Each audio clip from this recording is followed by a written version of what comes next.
not going to be a teacher centric. Okay. Okay.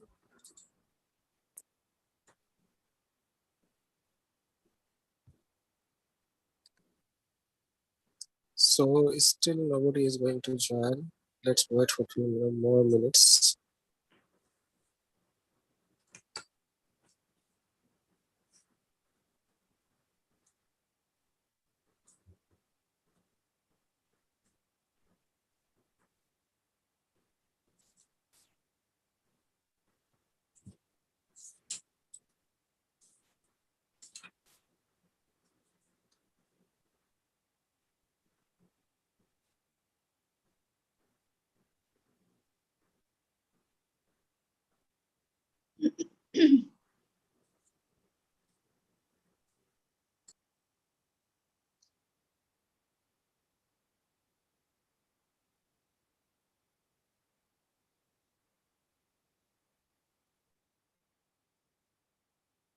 Just a minute. Okay, let me find out the PPT. Okay,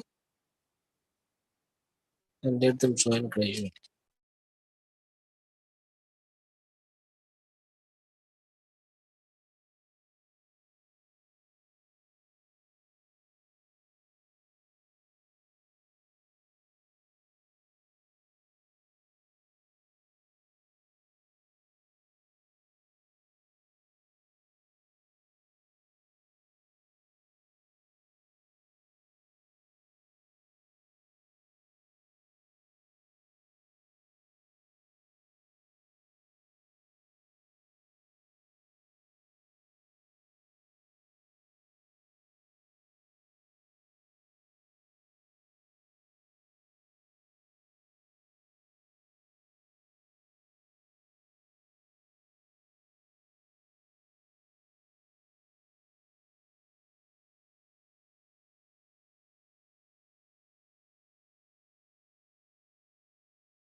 Hello.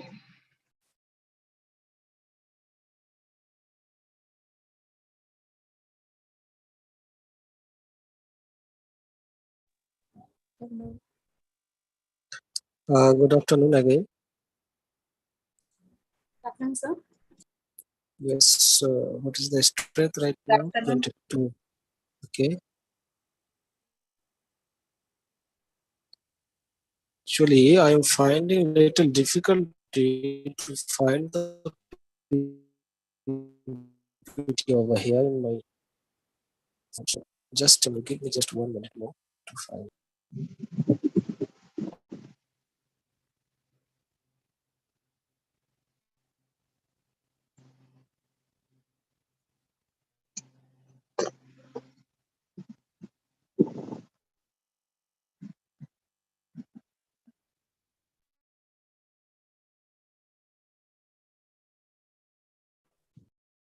I think, sir, you should start now because already 22 participants are there.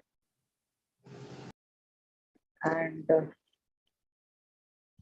it's 3:07 now. So it's better we start the class. Yes, but I'm facing difficulty to finding the PPT that is there. Okay. Yes. So,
is the PPT audible to you? Yes, sir. Sorry, Yes, sir. It's audible. visible? Okay. Yes, sir. Is the PPT visible to you? Yes, sir. Yes. Yes. Yes, sir. Okay. Thank you. Okay, so let us start. Okay. And the subject that we are going to talk about is titled as the growth and structure of English language. Okay. So in this we have 5 blocks in total, and within all 5 blocks we have 20 units. In each one unit, in each one unit of the block we have 5 units. So today we are going to discuss about first 2 units of block 1, that is origin and nature of language and growth of language. Okay, are you with me? Yes. Okay. So in this block 1, the first unit is what is language and why should we study it. Okay, so this is the first unit we are going to cover in this lecture, and the second unit will be like language and other systems of communication. Okay, so let's begin without wasting much time on the background. Okay, so the first unit is what is language and why study it. So first of all, let me ask you a very basic questions or few questions to let me get some ideas or opinions. What do you think about language? Okay, the very question that comes when we learn about language is the first question that, okay, what is language? So can you please tell me in one word or 2 words or in a phrase that what is language? What we speak and hear and read, that is the language. Okay, that's very good case, isn't that? Language is a medium of communication. That's also true. Okay, anyone else? Uh, a language is which we speak, right? In every country, other type of languages are there, different types. Okay, So, that's that. as the main language is English, international language, Yeah. which we Okay. use to speak any country. Okay, now I hope that all of you have the books with you and you might have gone through the chapters as well. So you have looked over all the definitions that has been given there. I have also put out some of the basic ideas from that and we will explain it, okay, rather than just to go line by line. So we will explain each of the things. Okay, so what is the need of giving a kind of definition that what is language? What is the need behind this one? That okay, we have to know what is language. So the first thing is that okay, there should be some kind of curiosity of doing any action that we do in our everyday life. So this is the only reason that we do anything. So like that one, okay, we can simply say that okay, someone if he is interested, yes, yes, okay, can you please mute your mic so that I can continue? Okay. So what I said is that to go for any work, to know for anything, okay, the only stimulus that is behind that is our intention or our curiosity. Okay, so if you have curiosity to know anything, if you have curiosity to do anything, that is enough for knowing or doing things. Okay, so that's what is the reason behind knowing what is language. Okay, so language is nothing but, as you have already mentioned, that is a process of communication. Okay, where we use sounds, letter, words. Okay, there is a speech as well, there is human or spoken or written skill. There are four kind of skills as well, like listening, okay, speaking, reading, and writing. So all this actually involves in the process of communication. In this process of communication, we exchange our ideas, our thoughts. Okay, that's why it is called a communication. It's a kind of bridge that communicate. Okay, that communicate between one person to another, from one land to another, from one nation to another. Okay, so as we are actually learning about language, and as we are pursuing the course MA in English, that's why we are dealing with in English language. Okay, you got my point? Yes, sir. Is that clear for you? Okay. Now, the most important thing is that okay, there are two ways of knowing a language. Now, what are the two ways? First one is that okay, we simply able to read, write, and speak. This is the one way that okay, we have that capacity of reading, capacity of writing, and speaking a particular language. Take for example, English is a language, and we know how to read it, how to write it, and speak it. Okay. The another way of knowing a language is to talk about the language and describing its grammatical aspects, like what, like all the parts of speeches, tenses, voice, and other things. Okay, so that are the linguistic parts that sometimes the linguistic actually try to find out, try to deal with, try to experiment with. Okay, so there are two ways. In general, there are two ways. In the first way, common people used to speak a language. It could be a native language, it could be Telugu, it could be Malayalam, it could be Hindi as well. Okay, so if the common people are speaking this language, that doesn't mean that okay, they also know what is the grammar of this language, what are the rules and regulations to use this particular language, how this language has been evolved. So they actually do not know about this. What they know is that they gradually acquire this knowledge of the language and they are using it as a use it in their everyday life. Okay. So what is the other way of language is that to read the functions of the language. How does a language function? Okay.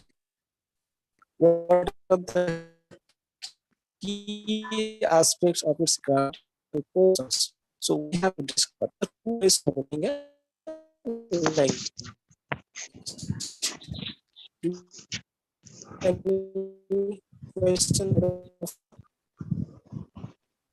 So now let's move on to the next slide, that is function of language. Okay. What are the functions of language? Okay. Tell me, you people, that okay, what do you think that when do we use language and what is the purpose of using language? Give me some two or three, quick responses about the function of languages. Any one of you? For communication. For communication, yeah, We obviously. can Then speak through WhatsApp, media, everything. We can conversation. What we have to say, anything. okay, That's the that's a very function. modern usage of using conversations in WhatsApp and Exchange social of medias, ideas. exchanging of ideas. Okay.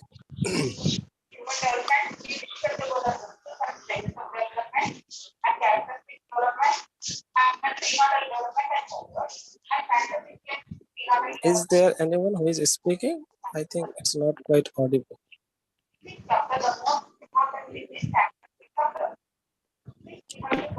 Okay, so now let me explain these, the functions of language, or you can say the uses of language. When do we use language, and how do we use language, and what is the purpose of using language? So the major functions of using a language, it could be English, it could be Bengali, it could be Telugu. Okay, so the major purpose of using a language, the major functions are: number one, it's tool of communication, that one of you have already mentioned.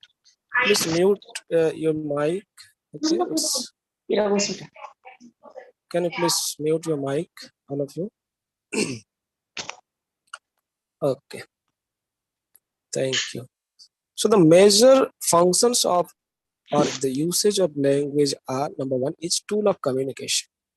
So as I already mentioned while giving the definition of language, that it's a communicational tool. Language is a tool that makes, or that builds a bridge between one person to another, one nation to another, one group to another. Okay, so here in this exchange of information, okay, here we exchange some kind of information, so request, order, etc. Okay, sometimes we convey our feelings, sometimes we express our griefs, our sorrows and excitements.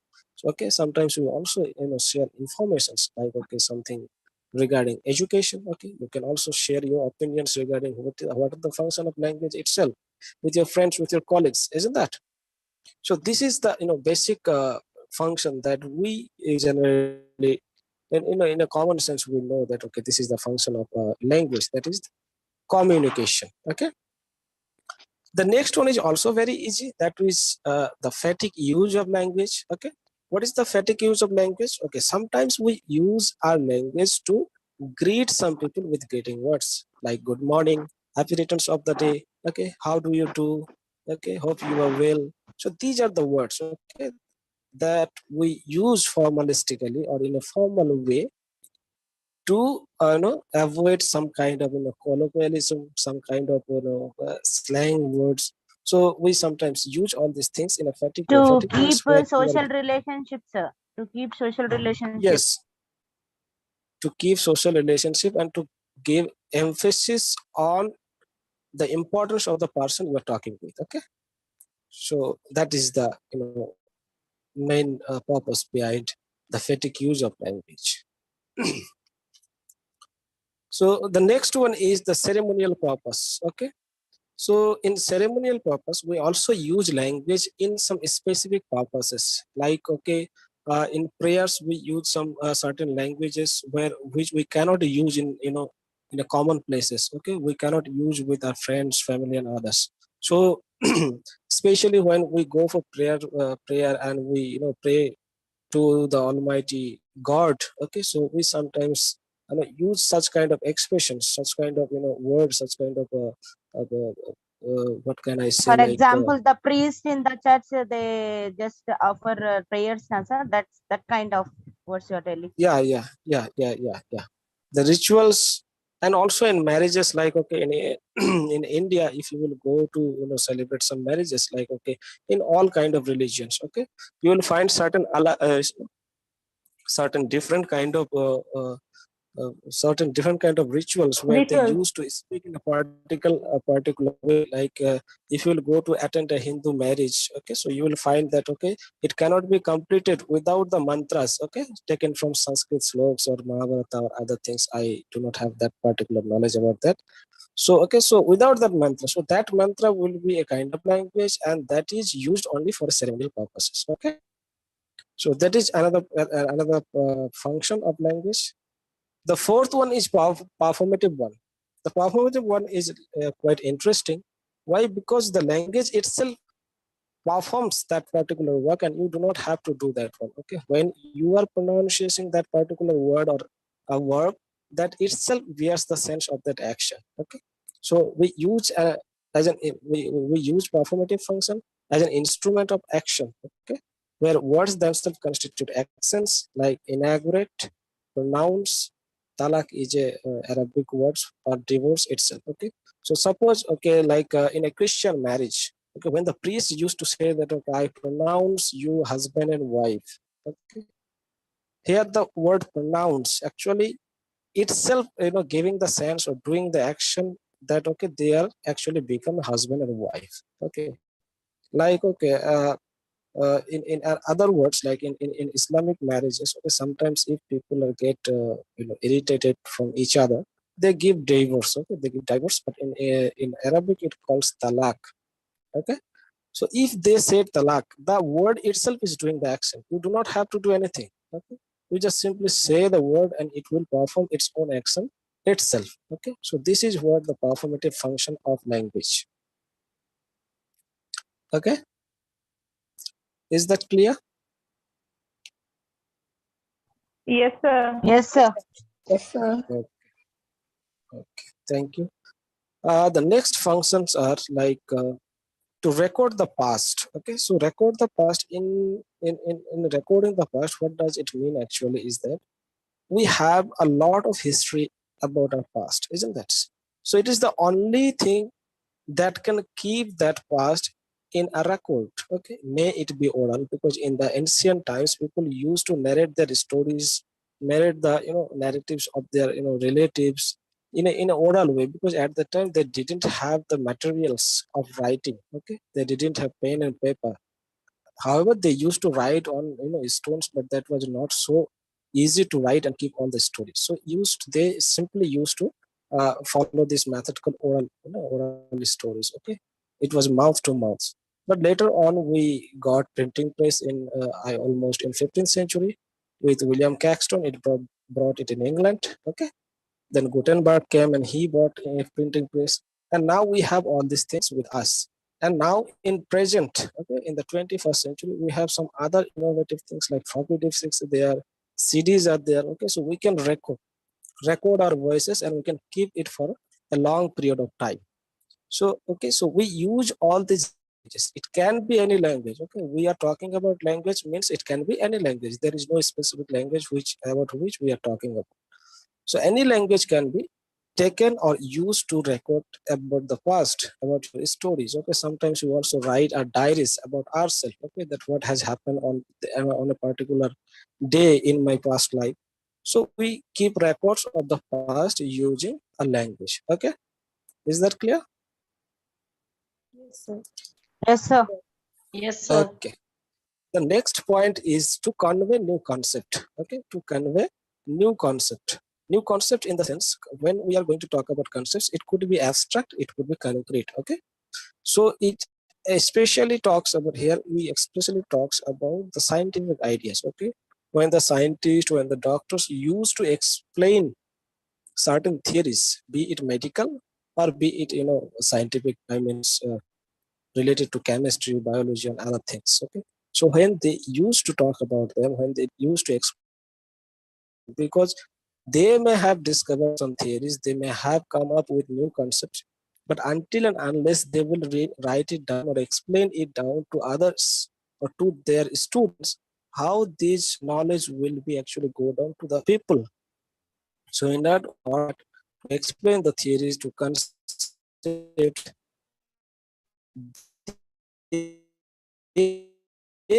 had to use language. Okay, this is self-expression. That is for self-expression. But here we also get another kind of uh, link that we use in English literature. Okay, so self-expression. Okay, it's where we simply express our ideas, our thoughts. It's simply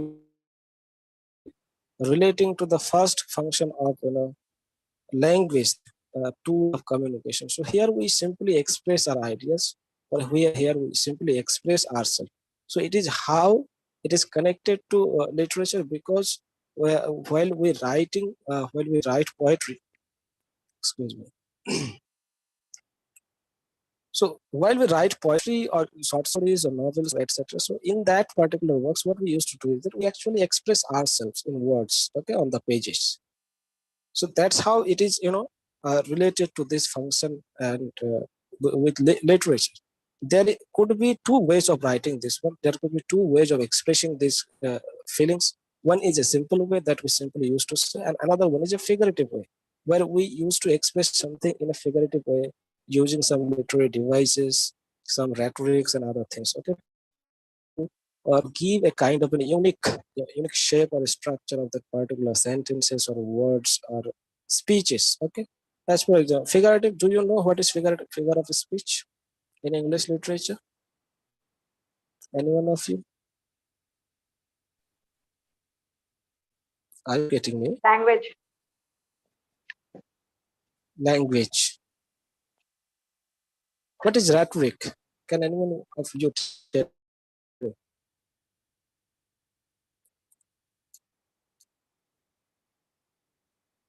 If you don't know, please tell me that, okay, I don't know or we don't know. We didn't hear you, sir. What is figure of speech? Yes. Am I audible? Yes, yes, sir. Can you say once again? Okay, so Question? can you tell me what is figure of speech? Figure of speech or rhetoric or literary devices? Body of the speech. Both the body of the speech. That's a very literal explanation of the word, a phrase. Okay. Have you ever gone through a English poem or any your mother tongue poem written in your mother tongue? Have you ever gone through the stylistic analysis of a literary poem? Okay, so let me tell you, okay, what is figure of speech, okay? I'll give you some suitable examples so that it will be very Proverb, easy for you. idiom, proverb, Yes, proverb, idiom, I didn't mind, get you. emotions. Figure of speech can be used. Idioms. No, it's not idioms, okay? Figure of So, speech can be It's used. the emotions, smile, like that. actually, let me tell you, it's a kind of, jewelry that especially charms the girls, okay? What is a very charming thing for girls is jewelry. They used to wear them and they looks beautiful. To decorate language. So here figure of Speech. speech, yeah, figurative language is nothing but a decorative language that Yes, gives yes. the extra charm to the piece of writing, okay? As for example, let me take there are 56 figure of speeches. One of them, two of them is very very simple and very famous. One is simile and another one is metaphor, okay? So as in both simile and metaphor, what we used to do is that one subject is actually compared to another subject, okay? Sometimes it is a direct comparison, sometimes it is indirect comparison. If it is a direct comparison, it is called simile, and if it is an indirect comparison, it is called metaphor. Let me give you a simile, okay?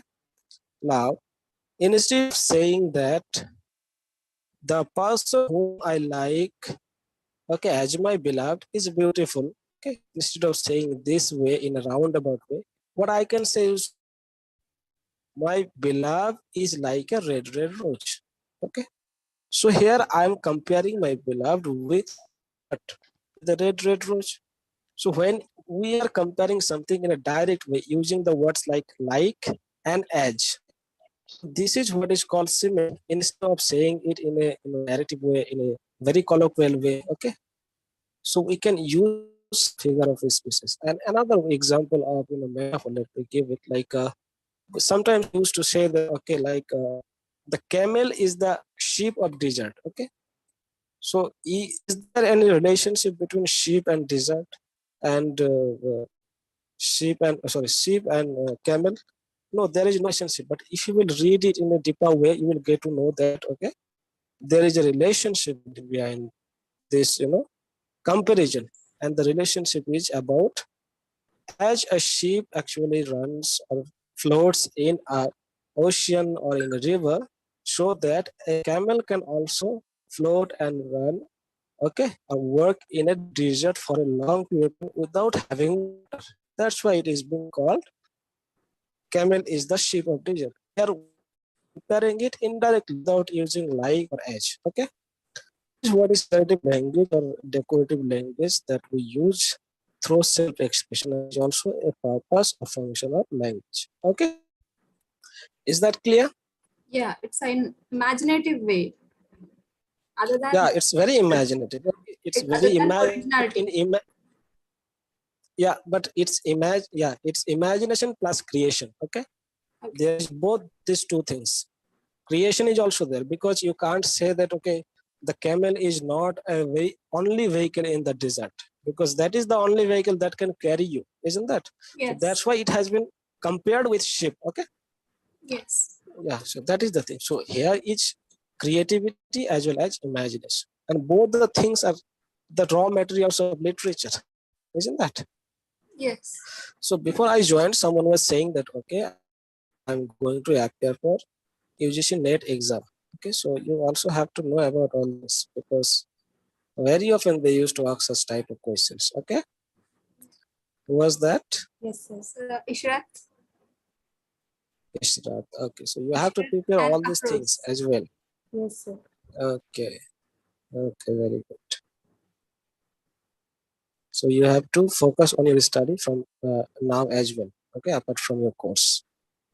Yes, sir. Okay, the last one, the last function of is the meta-linguistic function. Meta-linguistic function is like the two ways that we already have discussed. That is this one. Okay, there are two ways of knowing language. The second one is called meta-linguistic.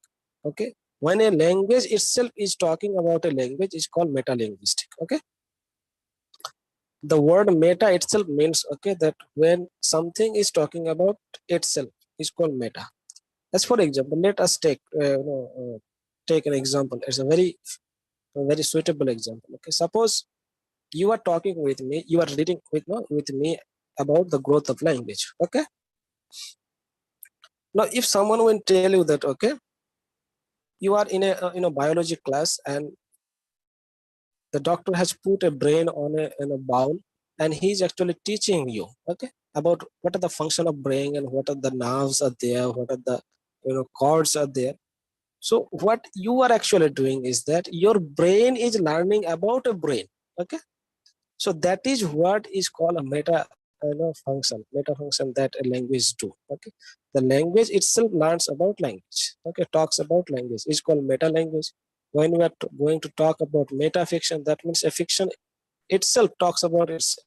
Okay, so when we have this word, make this clear in your mind that okay, when we'll find this word meta, that means something is going to talk about itself. Okay, it may be linguistic function, it may be poetry, it may be fiction, and other things. Okay, got it? Yes, sir. Okay, so we have covered the functions of language. In functions of language, do you have any problem? Is there anything that you haven't understood? We understood, sir. Okay, very good. Now, okay, we have talked about what are the functions of language. Now, why do we have to read language or study purpose of learning about language? That is the second way of knowing a language. Okay, till now we had talked about the first way of knowing a language, that is reading, writing, and speaking. Okay, or listening. But this is the second, is metalinguistic of knowing a language. What is the purpose of knowing a language? Common man can also use the language as we can use, okay, to communicate with people. If he will not learn throughout his life about that particular language, it will not affect him. But it is only because your curiosity that you want to learn that language, you want to master the language, you want to use or play with this language. Only that's why you actually go for it, to learn a language. Okay, there are so many other things as well. Like okay, the first question that I have put over here is that why should we study language? Number one, to know the basic components of language, to know how many languages are there in the universe, and moreover, how does a child learn the mother tongue? Okay, so these are some of the basic questions that pop up in our mind. Okay, and as for example, to explain it in a better way, I have used another examples like heart and brain. Now let us take you with another example of biology, or you can say the medical science. Okay, sometimes people, those who wants to pursue medical degrees like MBBS or other degrees, MDs as well, so they have an inclination. They have an inclination to know more about the human body. Some people, those who have interest in psychology, they used to think like a psychiatrist. So even though we know that we have a heart, we have a brain in our body, and it is working, okay. So sometimes to become aware of the risk factors and how to keep the brain and heart in a healthy way, so we sometimes study ourselves about that particular organ of our body. But if you want to become a doctor, if you want to get the degree of MBBS, you are supposed to read about heart and brain in a very detailed way. So following that same way, in case of language, we can say that in order to understand the language in a better way, in order to write creative fiction, creative works in that particular language, in order to develop certain new things out of that language, we are studying that particular language. Is that clear about why should we study the language? Yes, sir. Okay. So can you please come again for that? Where? Yeah. Yeah. Okay. Are you taking a screenshot? Yeah. Okay. It's okay. Okay. Now the same thing is continuing here. Okay. So why should we use actually? Why should we study the language? There are some of the basic, causes behind this purpose. The first one is a neuro-linguistic function. Okay. So there are some kind of problems, there are some kind of disabilities or disorders that happen due to some, components of our brain, okay, that affects our brain, and that's why we sometimes make mistakes speaking, in writing. Okay, have you ever watched the movie? There's a Bollywood movie, Tare Zameen Par. Okay, have you Yes, sir. watched that movie? Okay, that's a very beautiful movie, and that talks about this problem. Okay, that little boy was facing difficulty in writing words properly or arrange them in a proper way. Okay, so that's a kind of linguistic problem, and that is goes to with neuro-linguistic problem, neuro-linguistic disabilities or disorder. So in order to solve this problem, what we have to do, we have to learn about language. Okay, we have to learn about language, and this experiment was being done by a French neurolinguist called Paul Broca. Okay, Paul Broca, and thus it was known as Broca's aphasia. Okay, aphasia is a kind of disorder where we are unable to construct grammatical sentences. Okay, here we fail to construct grammatical sentences. Suppose you visit a doctor, you have a back pain. Okay, you have back pain. It may be on your shoulders or in the exact back. Okay, so if you have a pain and you are unable to get suitable words to explain it to the doctor, so in order to putting the words in a correct phonological order or grammatical order, what you will do, you will simply say, okay, I deliver pain something. Okay, so you will speak like this. Okay, in order to convey that, okay, you are suffering from a pain. So you will not be able to speak about the pain in a very grammatical way, making grammatical sentences, but you will try to convey it using particular words. Okay, only the words that is suitable for that. So that is what is called aphasia, where you become unable to construct grammatical sentences. You got it? The Yes, second sir. one is nominal aphasia. Now, what is nominal aphasia?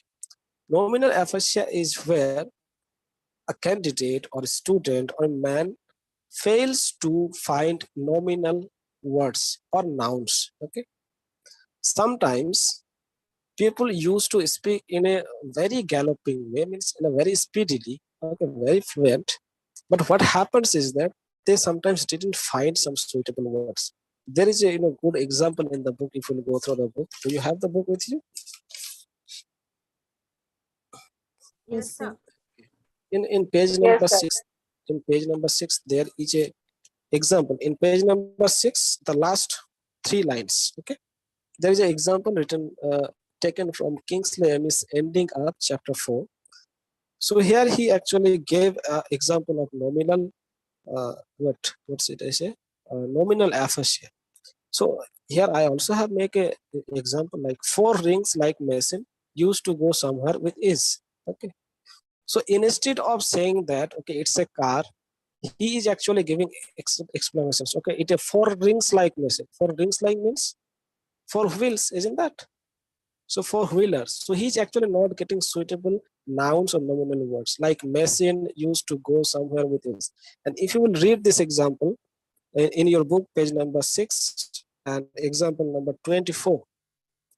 Well, anyway, to start with, he must have a thing, you know, you go about it, it's got ever, they turned round, a very expensive one, you can be sure.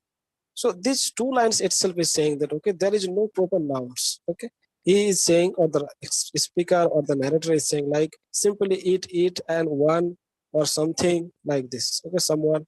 So instead of using proper nouns, he is actually suffering from getting a noun, okay. So that is what is called aphasia, okay. What is nominal aphasia? But these problems can be solved by neurolinguistics, okay, because the neurolinguistics believes that this is the problem of our mental faculty, okay, and each of our mental faculty of our brain has a particular job to do. Sir, excuse me, how can they solve that problem? Yeah, that's what I'm telling you. You know, the neurolinguist believes that there are several sections in our brain, okay, and each of the sections actually do a particular job. As for example, let me take it and make it very simple, okay. There are 4 persons. As for example, there are 4 persons of our brain. One person is doing the job of, you know, making grammatical sentences. Other person is doing the job of finding good nominal nouns or verbs. Other person is doing the correction in joining and narration. Another person is doing the job of voice change, okay. So if the neurolinguist will follow a counseling with that particular person who is suffering from this problem, he can find out that what is the cause behind his problem that is occurring. And if it has been found, only then that can be solved with a rest of other counselings. Okay, so this was what actually written in this particular book. I also have read from that book. You can go through it. Okay, is it clear? Yes. Okay. And other things are also there. Why do we Can I ask use you one question, sir? study? Yes, yes, definitely. Is it something related to stammering? Stammering. Yeah.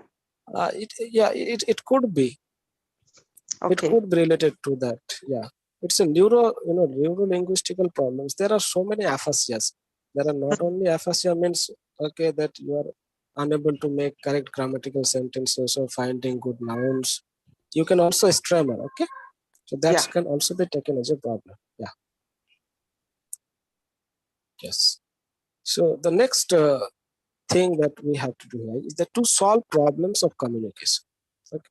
Sometimes what happened that okay we are in a very formal function. Suppose we are in a marriage ceremony or in a other educational function, and in that function, if you are not going to use polite markers, that means good words, good phrases, so you will be found yourself okay as very uncomfortable in that situation, and people will laugh at you, and at least they will think that okay you don't know how to communicate. Okay, so you have to use polite markers like okay good to see you sir, okay. It's a nice to meet you, a pleasant to so all these things we have to use. So these are the things that also we get to know after learning about a language. Okay, then there is another thing, that is to have a better understanding of literature through a stylistic linguistic feature. Okay, so this is another thing okay that when we actually read a particular novel, a poetry, or short story, a drama, or play, what we used to do that there is a kind of another thing, a particular thing that is called critical analysis of a particular novel or book of poetry. Okay, so when you are going to give a critical analysis, in that what you are going to do, you are going to talk about the linguistic functions or stylistic functions as well, how the words has been framed, how the sentences are framed, how the figure of speeches has been used. Okay, what are the rhyme scheme that has been followed? So all these things, if you are not going to learn about that particular language, you are not going to master over it. Okay, so these are some of the things for which we used to study about language. Another thing is to avoid linguistic misconceptions. Okay, sometimes we find some misconceptions. Okay, like people believe that all the language must have almost similar structure and rules of grammar, but it is not true at all. Language varies at many levels. Okay? Now people sometimes say that okay, that all the languages throughout the world that we have, almost 391 or 90 something languages are there in throughout the world, main language. I'm not talking about the dialects. So within these all languages, sometimes people think that okay, all the languages have similar kind of structure and grammatical rule. Okay, but what happens, it's not the true thing. Okay, because sometimes the rules and regulations vary from place to place and language to language. Okay, as for example, let's see the two differences that I have mentioned over here. One is phonological level. Okay, at the phonological level, we also sometimes find differences of languages. As for example, let's take the word minister. Okay, so when we talk about differences at phonological level, we are going to talk about the word stresses. Okay, a word is made up of what thing? Can you tell me? Anyone of you? Word is made of letters. What, sir? Pardon?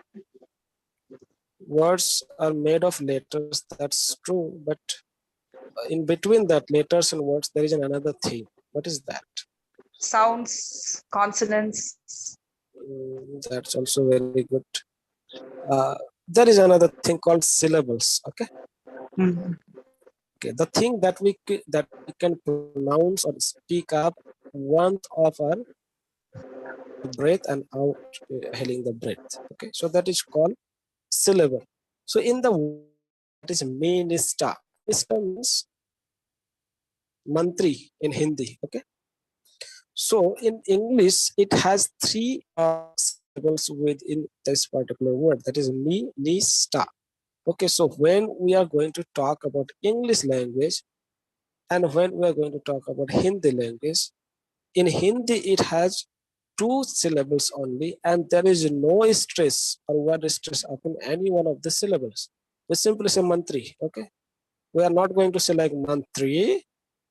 Are we going to say like mantri? No, we are not going to say. But when we are going to say minister, okay, instead of saying minister, we are going to say minister because there is a stress in the middle syllable. So that's how language actually from each other. In syntactic level as well, there is some kind of differences. Okay.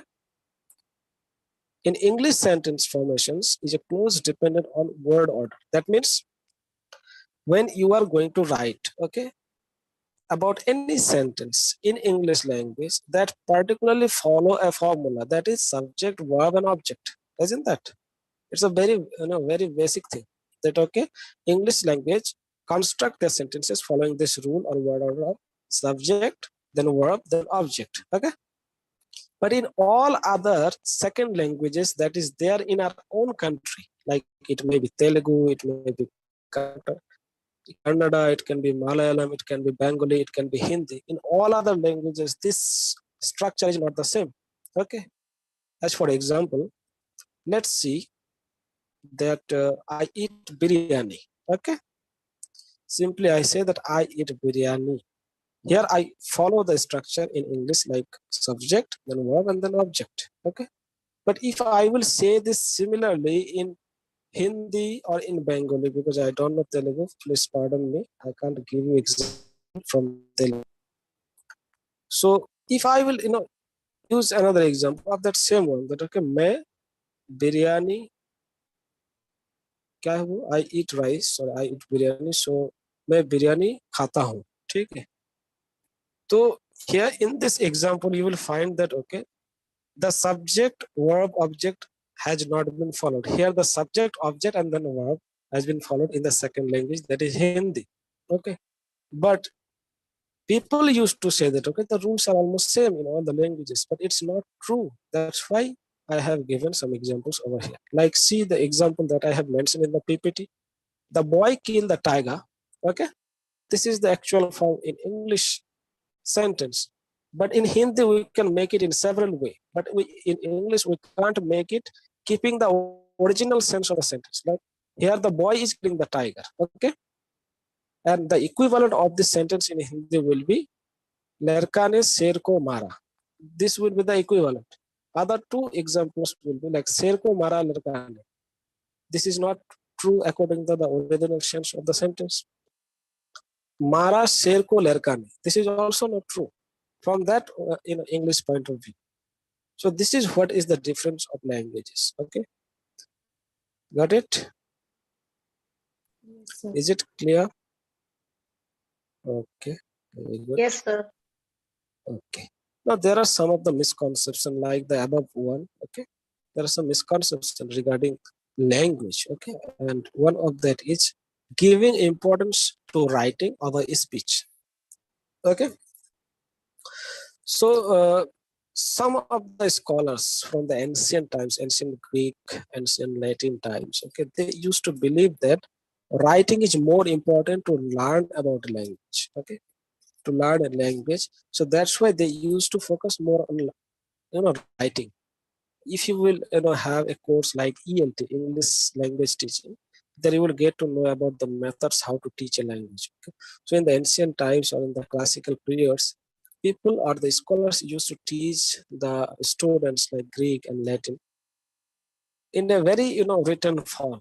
So they made such kind of conception within them, and then they make it as a rule. Okay, so one such rule is like that. Okay, the word only should always follow the modifier it is actually modifying. Okay, as for example, see the example over here. Only Gopal saw Radha. So according to the rule of that scholars, it is wrong sentence. Why? Because only is not following the object it is modifying. Okay, only should be modified. Only here actually the word only is modifying Radha, isn't that? So the last sentence, Gopal saw only Radha. This is correct according to the rule that is, the classical scholars are talking about. But the other two sentences are not right. But in present day, all these sentences are right. You can use that particular word only, that adverb, anywhere in the sentence. That doesn't matter. Okay. So this is one of the misconceptions. The other misconception is etymological fallacy or misconception. You can say fallacy means something that is false. Okay? So when people think that the true or correct meaning of a word is its oldest one. So as for example, okay, sometimes people also used to say that, okay, let me take the example that I have mentioned over here. That is aggravate. Okay? Aggravate is a word which at present, okay, in the 21st century means something annoying, okay, something irritating.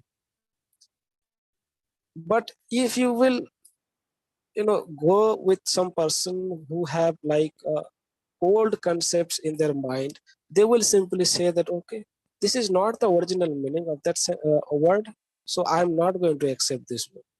So this is what is called the etymological fallacy. Etymological fallacy means etymology. What is the meaning of etymology? Can we tell me?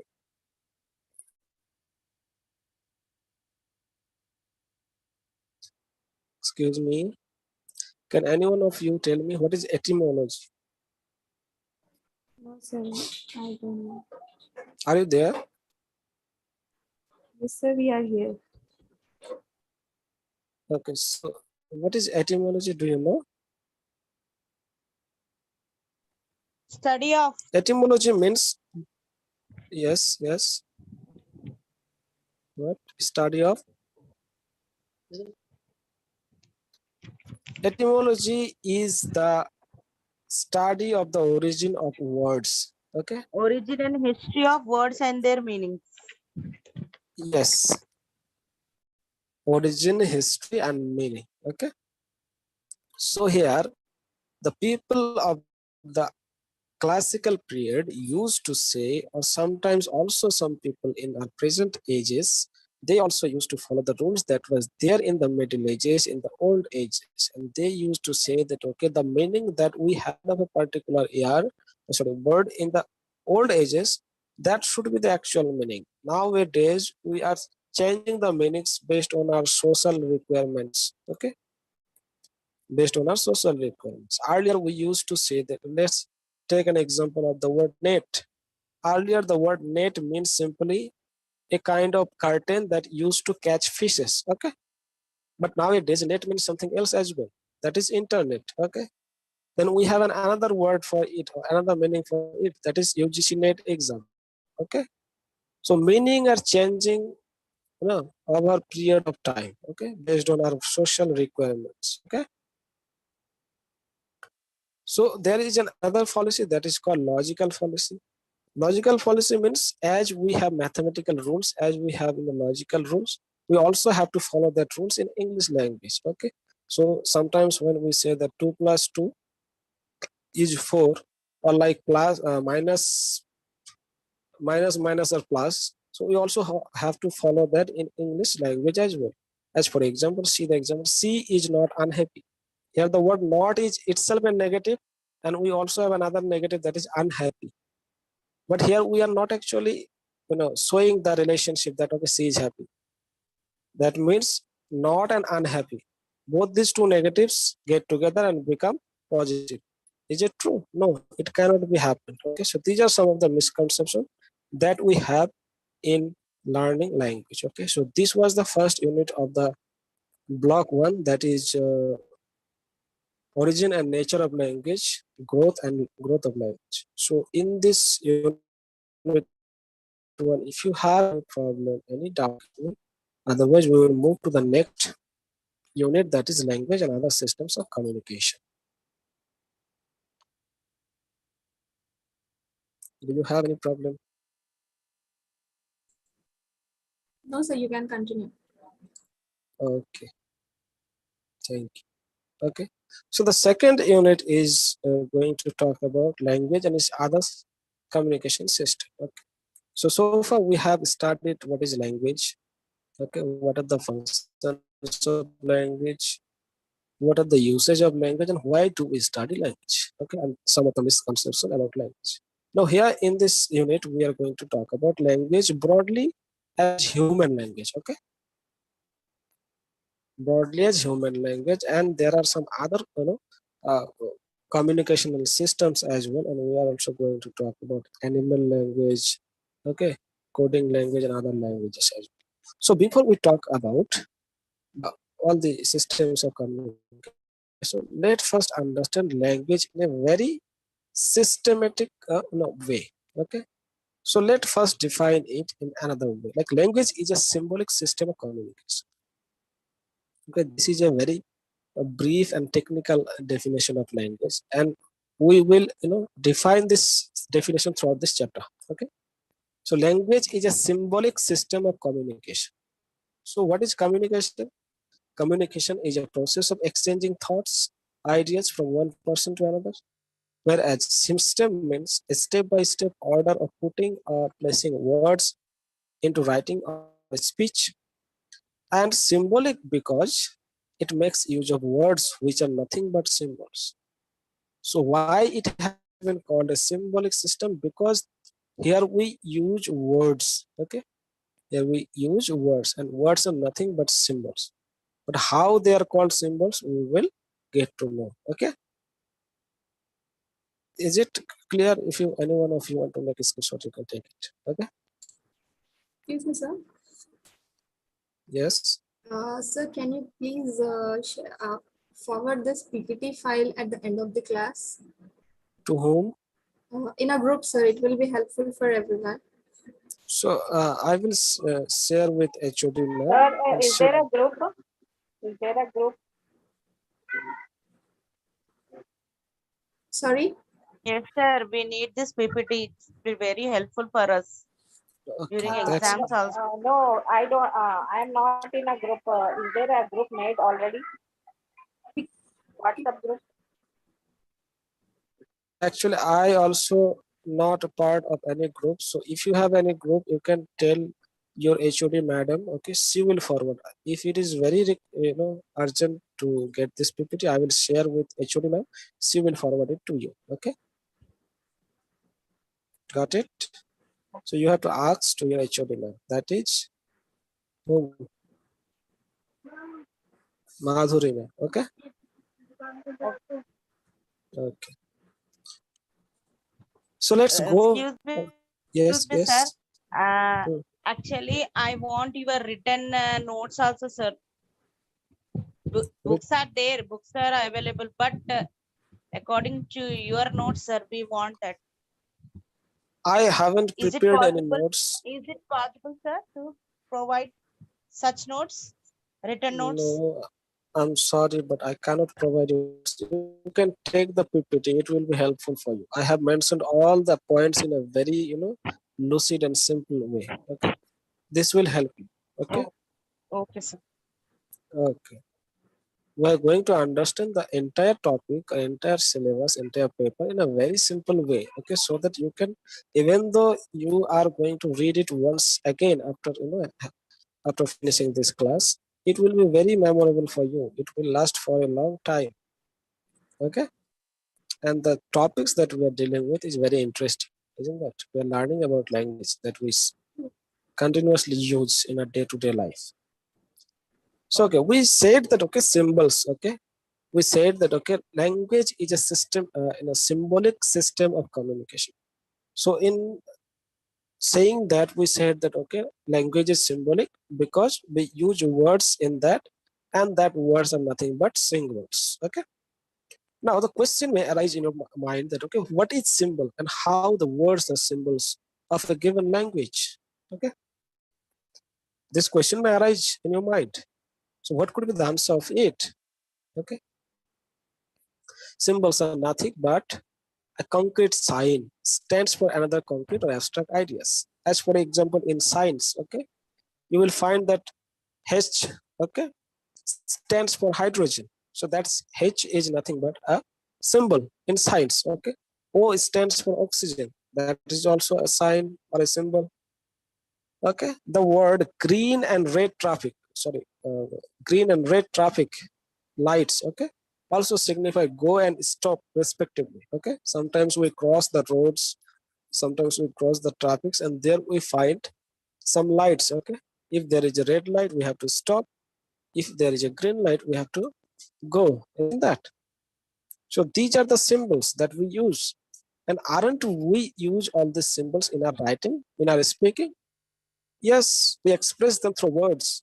So that's why they are called symbols as well. Now coming to language as well, each word is a concrete sign which represents relatively another concrete or abstract ideas. Isn't that? Suppose we are talking about a green light of the traffic. So that particular word green light in a traffic also symbolize a concrete thing standing beside a road, okay, with a green light, isn't that? So that particular word itself is a symbol which actually signifying something abstract or something concrete. Here it is concrete, isn't that?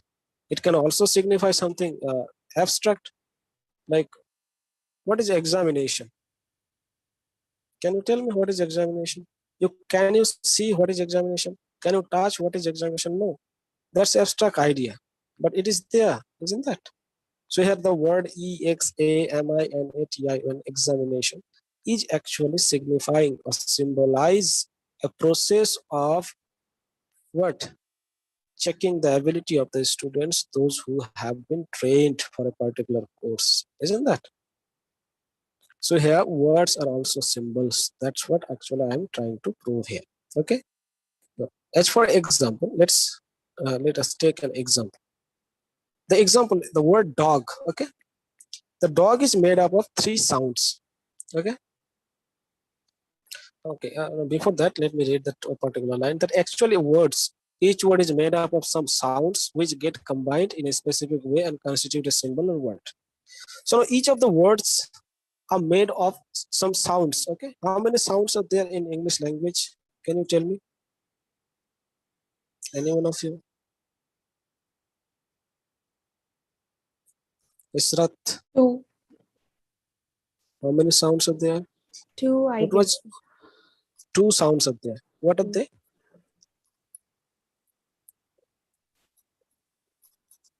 What are these 2 sounds? Only one sound is there, no, in dog. No, in English English. language, there are 2 sounds. You people are Vowels saying that and in Da English consonants. aga, language there da are aga. Vowels and consonants. vowels and Sir, da consonants. aga. That's not sound. I got it. But I'm not talking about the word dog. Okay.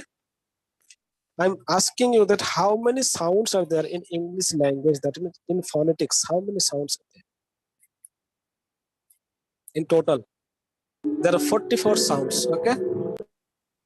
There are 44 sounds, 24 sounds are consonants and 20 are vowel sounds, okay? So now all these sounds doesn't have any meaning, but if they will combined in a proper way, they will give a perfect meaning, okay? That's why I said here that, okay, a word is nothing but a made up of sounds that get combined in a specific way and constitute a symbol or word which has a particular meaning. Let's take the word dog as for example. Dog is made up of 3 sounds. What are they? Da, a, and ga. Okay. Here 2 sounds are consonant, that is da and ga, and a is a vowel sound. Now, when you will put all these 3 sounds together, it will represent or symbolize a 4-legged animal that barks. That means the dog, isn't that? Together they have meaning, but when they will be scattered alone, they will not have any meaning at all. You got my point?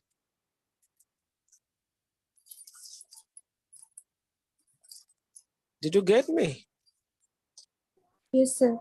Is in Yes, English sir. language, English linguistics. I have mentioned it later. Okay. So in linguistic, there are 44 sounds, 24 are consonants, 20 are vowels. And all these sounds are used to make different words, okay? Different words. Singly, okay, in a single entity, they do not have particular meaning. But when the sounds will be put together in a systematic way, in a correct way, they will give certain meaning. Please mute your mic. So they will give a meaning, okay? Now, what is this linguistic symbols are about? Let's learn about them. So these symbols are primarily the vocal symbols produced by the human vocal organs. Okay. Why they are called vocal organs? Because when we pronounce this da, a, and ga, we are pronouncing them, we are actually articulating them through our vocal cords, okay, through the organs that are there inside our mouth, okay. So that's why they are called the no, vocal symbols, okay, produced by the vocal organs. They are composed of smaller units, that is sounds, okay. Now see the next point over here is that the smaller units, that is the sounds in the word like dog, da, a, and ga, these sounds doesn't have any meaning. You see that the smaller units, that is sounds, are also rather small in number, whereas the large units, that is words, are much larger in words. So first of all, we have sounds. When we'll put together, they will become word. Then when we'll put the words, they will become phrase. When we'll put some phrases together, they will become sentences. And when we'll put some sentences together, they will become a paragraph. Okay. or an entire novel. So this is how actually language evolved. Okay. So there are only 44 sounds. Okay. There are only 44 sounds in English language, but there are, you know, lakhs of words in that particular language. So though these particular sounds doesn't have meaning at all alone, they have the power to make words, to build words, and you know to enhance the repertoire of the vocabulary of that particular language. So take this example once again, that ta, pa, and a. These three sounds doesn't have any meaning, but together they form different meaningful words like tap, pat, apt, etc. You got it? Yes, sir. Okay. Now, one question that can come into your mind, that okay, is it a kind of advantage or a disadvantage that the small units of speech, that is the sounds, are not meaningful? You may ask a question, okay? So if the sounds doesn't have meaning, but when they are actually getting together, they are creating or giving a particular sense of meaning. So is it advantage or a disadvantage? Okay, it is obviously an advantage. Why? Let me tell you. Advantage, Why? Can you tell me? because it's giving a meaning. Yes, it's giving a meaning, but the sounds doesn't have any meaning at all when they are alone. If they Is the combine, they are giving nasa. When they combine yes, that yeah. meaning. So yeah, they are giving a meaning. Okay, the main point over here is that okay, any language can have some sounds. Okay, now let me tell you that if 44 sounds would have 44 fixed meaning, how many words would be there in English language? Only 44, isn't that? So would this language be a fruitful language at now? Because right now we have in English almost 2 crores or 3 crores words in this particular language. If these all sounds, these 44 sounds would have a particular meaning, like if ba means go, da means come, and if all these 44 sounds would have 44 meanings, so this language would not flourish throughout the world. This would not have become a kind of the grand language of the world.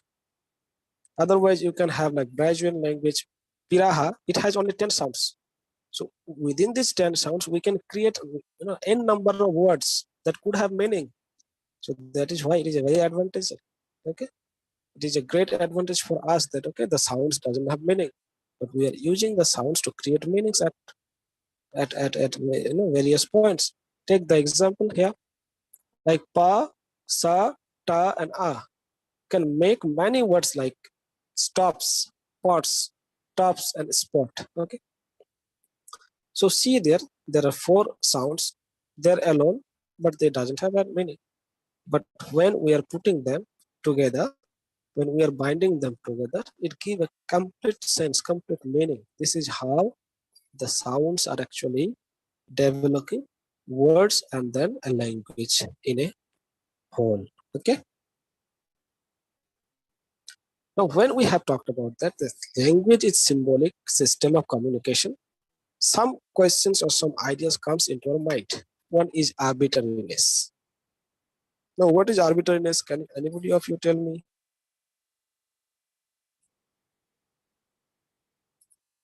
What is arbitrariness? Can you tell me?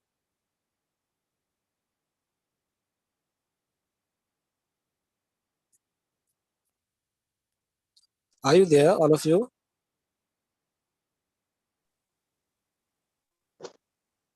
Yes, sir. Yes, Yes. sir. We are here. Okay. What is arbitrariness? What do you know about arbitrariness?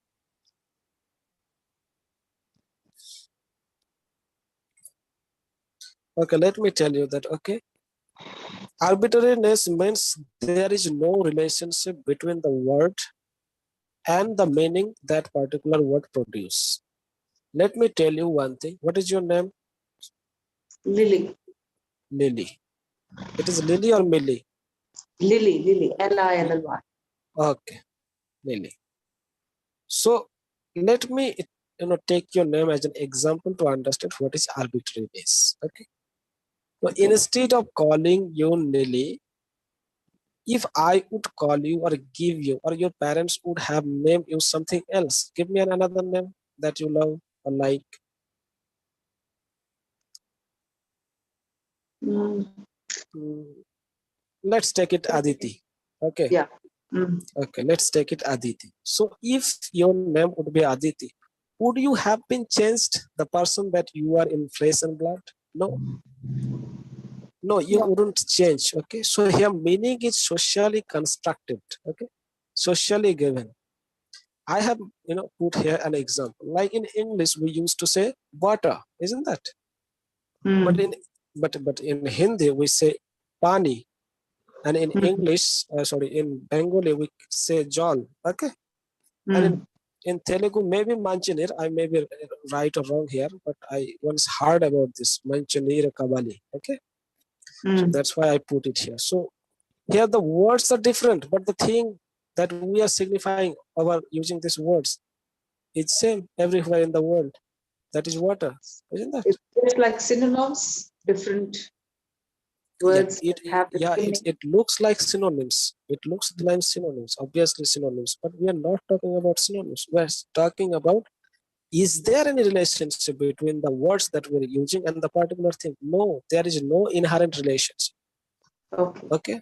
There is no inherent relationship, and this relationship, there is no inherent relationship. This condition is called arbitrariness. Okay.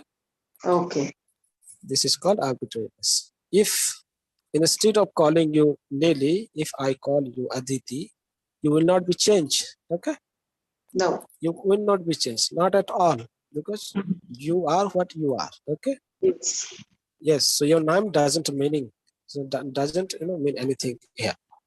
Okay, but in order for convenience, to keep memory in our memories, to call somebody, we put a name. Okay, we give a name to a particular thing or everything. Another aspect is onomatopoeia. Onomatopoeia means it's a figure of speech. Okay, again, it's a kind of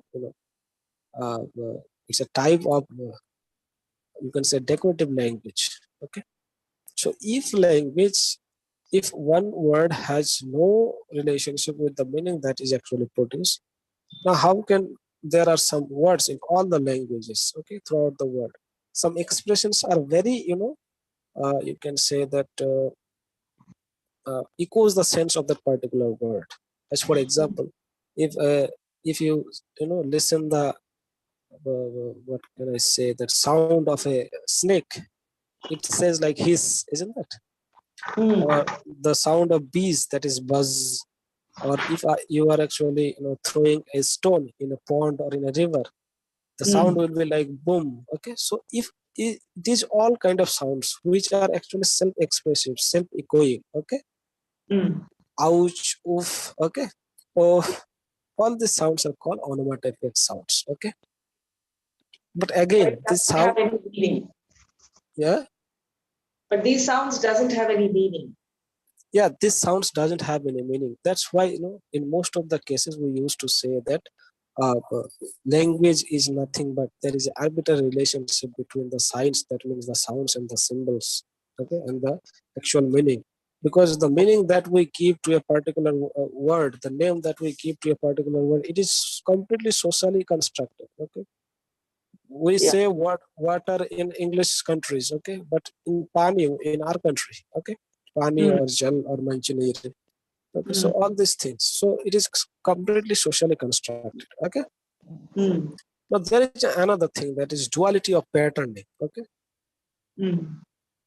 duality of patterning, I already have talked about it in other ways. Like the English language or the language or human language has two things. Okay, two patterns. One is that the sounds are combined to produce a words. Okay, first of all we have sounds like pata, ka, bada. Okay, all these sounds are put together and we form a word.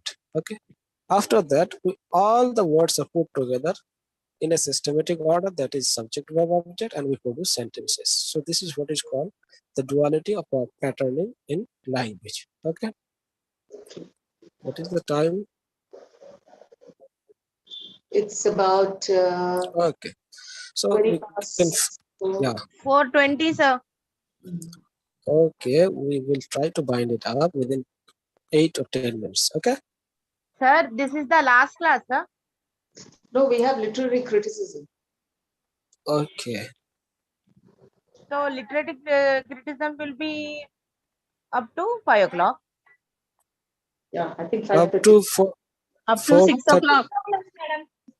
4:30 to 6 o'clock maybe. Okay. Okay. Okay. Yes. So let's continue. Let's move on. Okay. Now we have talked about language. Okay. That is the main system of communication in human world. Okay. But apart from all these things, there are some other systems as well that simply used to communicate. Okay. The one is Morse code. Okay. Morse code is a thing where we use certain expressions, certain words in a very systematic way, in a very telegraphic way to send some messages from one place to another. Okay. Have you ever written a telegraph for the sake of getting marks in exam? No. No. Is it okay? No. Okay. So telegraph is a very coding language. Okay. You can say like, okay, suppose you want to write a letter to your brother saying that, okay, someone has died or someone has got a job. Okay. So what you will do, you will just mention the keywords that, okay, brother, someone got job. Okay. So you will place some full stop or dots in between them.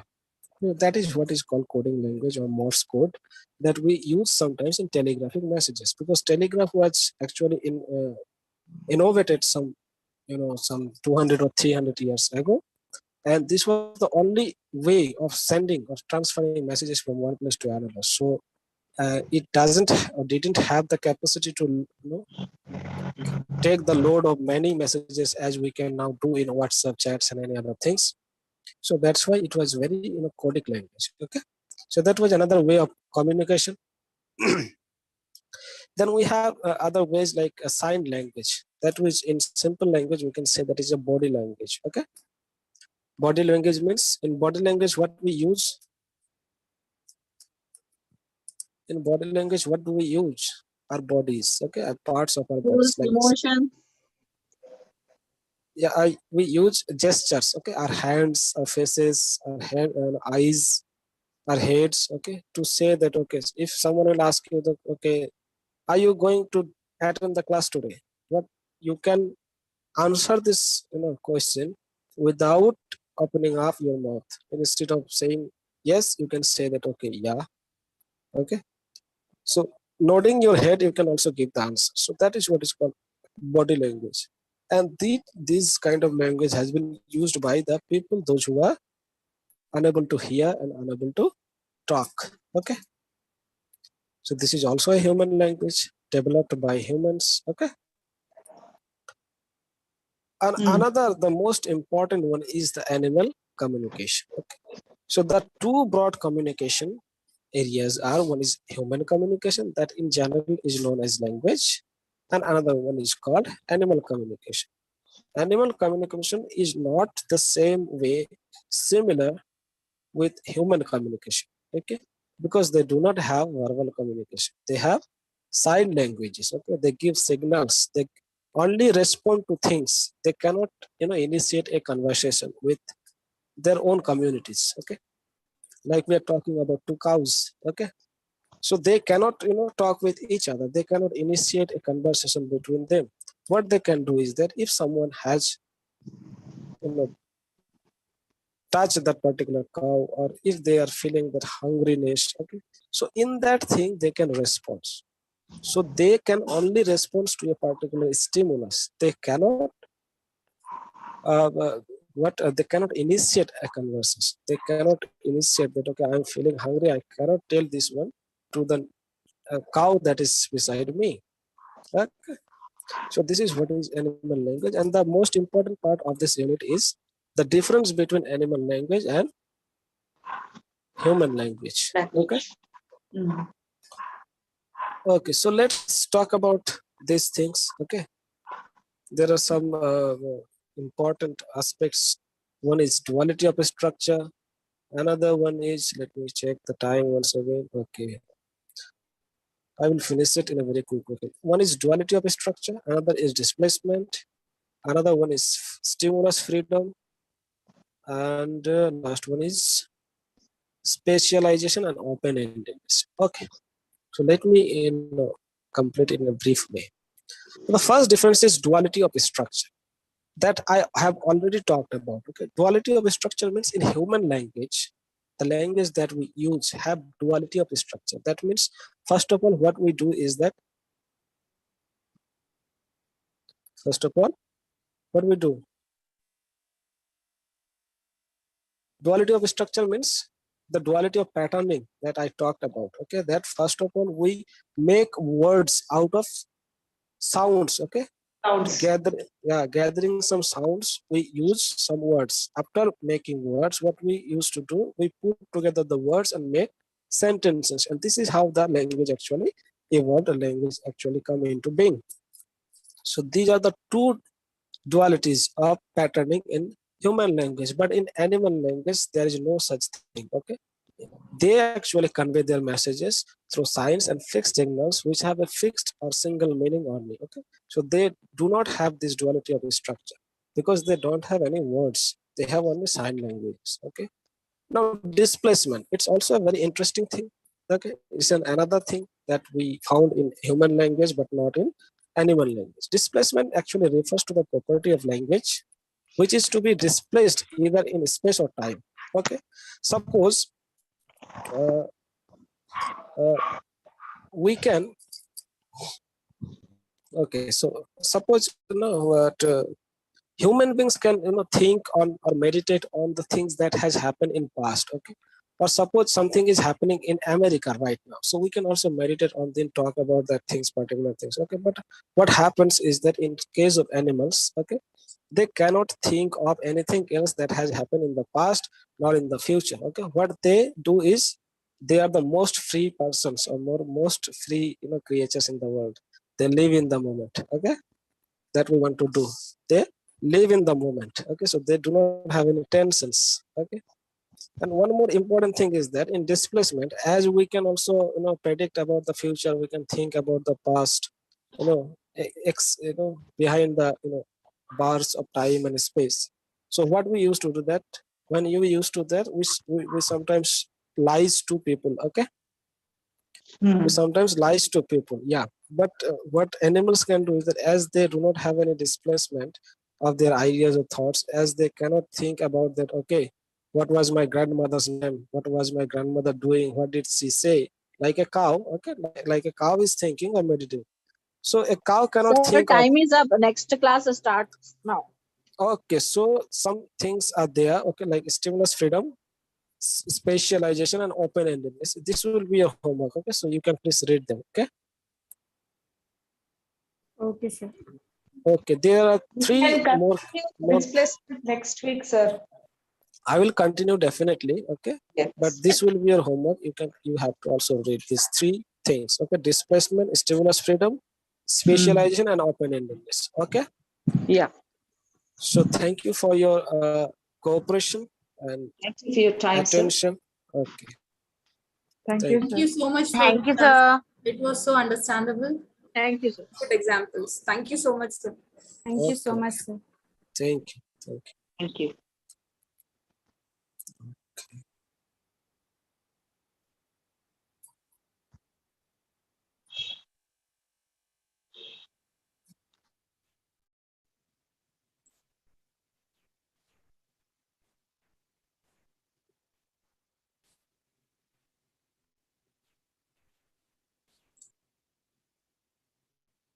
अरे मार के डाले थे